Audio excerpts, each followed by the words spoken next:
Morning बच्चों।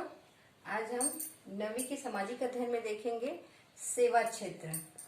सेवा क्षेत्र जो है, जो अनेक प्रकार से हम पहले के जमाने में जो सेवा क्षेत्र है उसका अलग अर्थ था। अब के जो सेवा क्षेत्र है वो बहुत बदला स्वरूप है। सेवा क्षेत्र जो हम परिवहन को ले सकते हैं, बीमा, इंटरनेट, जो आजकल जो सर्व सुविधा दे रहे हैं, कंप्यूटर है, इंटरनेट है, फैक्स है और बहुत सारे जो है हमको सेवा प्रदान कर रहे हैं। तो सेवा क्षेत्र में बदलाव आया है और उससे उस बदलाव से, परिवर्तन से बहुत सारे फायदे तो हुए हैं और साथ में रोजगार को इससे बहुत प्रभाव पड़ा है। इंटरनेट का, कंप्यूटर का, मोबाइल का जमाना है जिससे हम बहुत सारी जानकारी ले लेते हैं, बहुत सारी हमको सुविधाएं मिल जाती हैं, अपनी सेवाओं का आदान प्रदान कर देते हैं, बहुत सारी जानकारी हम फोन के द्वारा ही ले लेते हैं। तो इससे भी बहुत काम हो जाता है। तो इससे क्या है, रोजगार में बहुत परिवर्तन आया है। तो सेवा क्षेत्र में प्रशिक्षित कर्मचारी को भी लिया जाता है जिसको मोबाइल और कंप्यूटर का नॉलेज हो, उसी को तो सेवा क्षेत्र उसी को कहते हैं। एक स्थान से दूसरे स्थान हम सूचनाओं को भेजते हैं या हम परिवहन का इस्तेमाल करते हैं, सेवा क्षेत्र में आता है। सेवा क्षेत्र एवं रोजगार दिया है। सेवा क्षेत्र एवं रोजगार में देखेंगे, सकल घरेलू उत्पादन में जो सेवा क्षेत्र में वृद्धि हुई उतना उत्पादन में वृद्धि हुई है, उतना रोजगार में वृद्धि नहीं हुई है।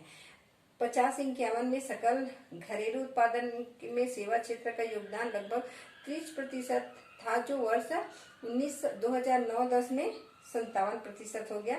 रोजगार और सेवा क्षेत्र में हिस्सेदारी उन्हीं वर्षों में क्रमशः 17 एवं 25% थी, जो उससे बहुत कम है। हम देखते हैं सेवा कार्य एवं उसके उपक्षेत्र। सेवा कार्य उनके उप क्षेत्र में हम देखेंगे, सेवा कार्य में लगे हैं उनसे और जुड़े हुए जो उप क्षेत्र है उसमें कार्य करते हैं। तो देखेंगे सेवा क्षेत्र में बदलाव अपेक्षा अनुरूप नहीं है, क्योंकि जैसे जैसे सकल घरेलू उत्पादन में वृद्धि उसी अनुरूप में रोजगार के अवसरों में वृद्धि नहीं हुई। लोगों की को अपेक्षा थी कि रोजगार में अधिक अवसर मिले, पर वे बदलाव साथ साथ नहीं चल पाया। जिस प्रकार से सेवा क्षेत्र में वृद्धि हुई उस प्रकार से रोजगार में वृद्धि नहीं हुई है।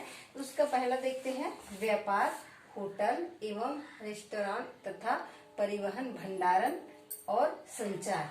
व्यापार में जिस प्रकार से हम किसी वस्तु का व्यापार करते हैं उसमें सेवा क्षेत्र का हम उपयोग बहुत करते हैं, है ना।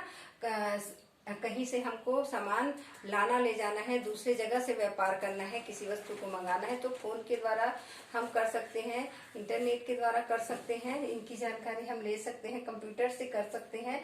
तो हमको ज्यादा लोगों की आवश्यकता नहीं है, तो इसमें हम व्यापार को बढ़ा सकते हैं, परंतु रोजगार को नहीं बढ़ा रहे। होटल है, रेस्टोरेंट है, तो उसमें हम उस व्यापार बढ़ेगा तो होटल को भी उसके साथ साथ बढ़ना होगा। तो जिस प्रकार से हम देखते हैं कि होटल में खाना है, रहना है, रुकना है, तो जिस प्रकार से बाजार की व्यवस्था होती है उस प्रकार से होटल और जो रेस्टोरेंट है वो बढ़ रहे हैं। और तथा परिवहन, उसी के साथ साथ परिवहन की भी सुविधा देते हैं। परिवहन में जैसे एक स्थान से दूसरे स्थान हम ले जाते हैं, बहुत सारे रिक्शा चलाने वाले हैं, ऑटो चलाने वाले हैं, बस चलाने वाले हैं। तो ये क्या है, लगे हुए रहते हैं, परंतु हमको दिखता है कि काम में लगे हुए हैं, परंतु जो जितना चाहे उतना उनको नहीं मिल पाता है, जितना आय उनको चाहते हैं। हमको लगता है कि काम में वो लगे हुए हैं, परंतु उसको सही रोजगार नहीं मिलता। भंडारण और संचार। भंडार, अगर हम कोई भी व्यापार करते हैं, कोई भी सामान है तो उसका भंडार करके रखते हैं, तो उपयोगिता, जैसे कोई भी सामान है अगर भंडारण सही नहीं हो तो उपयोगिता से पहले वो नष्ट हो जाता है। तो भंडारण की भी सुविधा होनी जरूरी है, तो उसके लिए वो लाभदायक होता है। संचार, अगर हम देखें संचार का साधन, तो आजकल रेडियो, टेलीविजन जो है संचार का बहुत अच्छा साधन बन गया है। मोबाइल है और इंटरनेट है, ये सब संचार का बहुत अच्छा साधन बन गया है, जिससे क्या है, लोगों को इससे रोजगार तो मिल रहा है, परंतु जिस हिसाब से मिलना चाहिए उतना नहीं मिल रहा है। बहुत सारा काम इसी से, और इसको करने के लिए बहुत सारे प्रशिक्षण की आवश्यकता होती है। तो ये रहा सेवा कार्य में उसके उपक्षेत्रक में है। सेवा कार्य तो हो रहा है, उसका उपक्षेत्रक है व्यापार है, होटल रेस्टोरेंट तथा परिवहन भंडार है। संचार के हमको लगता है कि इनमें लोग लगे हुए हैं, रोजगार मिल रहा है, हमको देखने से लगता है, परंतु इसको देखेंगे तो सही जिस तरीके से बढ़ना चाहिए उतना नहीं मिल पाता है। बैंकिंग बीमा एवं स्थायी संपदा। बैंकिंग बीमा एवं स्थायी संपदा जो पहले के जमाने में जो बैंक का काम होता था, बीमा कंपनी है, स्थायी संपदा जो रखा जाता है बैंक का कार्य है। पहले जमाने में लोग इंसानों द्वारा यह कार्य किया जाता था तो ज्यादा लोगों को इसमें रोजगार मिलता था, परंतु अब जो है ये सुविधाएं बढ़ जाने से इसका जो बहुत सारा काम है वो इंटरनेट कंप्यूटर के द्वारा किया जाता है। इसमें रोजगार बहुत कम लोगों को मिलता है और जो भी कर्मचारी है वो प्रशिक्षित कर्मचारी होता है, जो अच्छे से पढ़ लिख लेते हैं उन्हीं को यह प्रशिक्षण के थ्रू उसको लिया जाता है, तो इसमें ज्यादा लोगों को रोजगार नहीं मिल पाता है। सामुदायिक सामाजिक एवं निजी सेवाएं। सामाजिक सामुदायिक निजी सेवाएं में जो होता है वो हम देखते हैं लोक प्रशासन, शिक्षा, रक्षा, स्वास्थ्य, व्यक्तिगत सेवाएं जैसे कपड़े सिलना, सैलून का काम करना, सफाई आदि की सेवाएं इसके अंतर्गत आती है। सरकारी नौकरी भी इसी क्षेत्र में आती है। तो इनमें लोग लगे हुए हैं और इनसे कार्य कर रहे हैं। सेवा क्षेत्र का बदलाव का स्वरूप। सेवा क्षेत्र जो है उसका बदलता स्वरूप है। सेवा का क्षेत्र जो है पहले अलग था, अब उसका स्वरूप बदल गया है। पहले डाक तार सेवा भेजते थे, साइकिल से जाते थे, डाक पहुंचाते थे, व्यक्ति बहुत सारे लगे होते थे। अब जो है वैसा कार्य नहीं है, इसमें अब कंप्यूटर से बहुत सारा कार्य हो जाता था। पहले लोग ही सब काम को करते थे, अब पूरा मशीन कर रहा है, तो बहुत सारे लोग को उसमें काम से वंचित होना पड़ रहा है। स्वरूप बदलते जा रहा है। बहुत सारे लोगों को पहले रोजगार मिलता था, अब जिस प्रकार से उत्पादन अच्छा हो रहा है, कार्य हो रहा है, व्यापार भी बढ़ रहा है, परंतु जिस अनुपात में व्यापार उत्पादन बढ़ रहा है उस अनुपात में रोजगार नहीं बढ़ रहा है। सेवा क्षेत्र की चुनौतियां। सेवा क्षेत्र की चुनौतियां, इस क्षेत्र में काफी चुनौतियां हैं। सबसे बड़ी चुनौती रोजगार के अवसरों में वृद्धि करना है। आज सेवा क्षेत्र का योगदान सकल घरेलू उत्पादन में 57% है, वही रोजगार में इसका क्षेत्र सिर्फ सहभागिता 25% है। उत्पादन 57% बढ़ा है, परंतु सेवा जो लोगों को रोजगार देने का काम है वो सिर्फ 25% ही बढ़ा है। सेवा क्षेत्र के कुछ क्षेत्र ऐसे हैं जिनका सकल घरेलू उत्पादन में योगदान तो अधिक है, परंतु इससे बहुत ही कम लोगों को रोजगार मिल पाता है। जैसे बैंकिंग एवं सॉफ्टवेयर की सेवाएं हैं।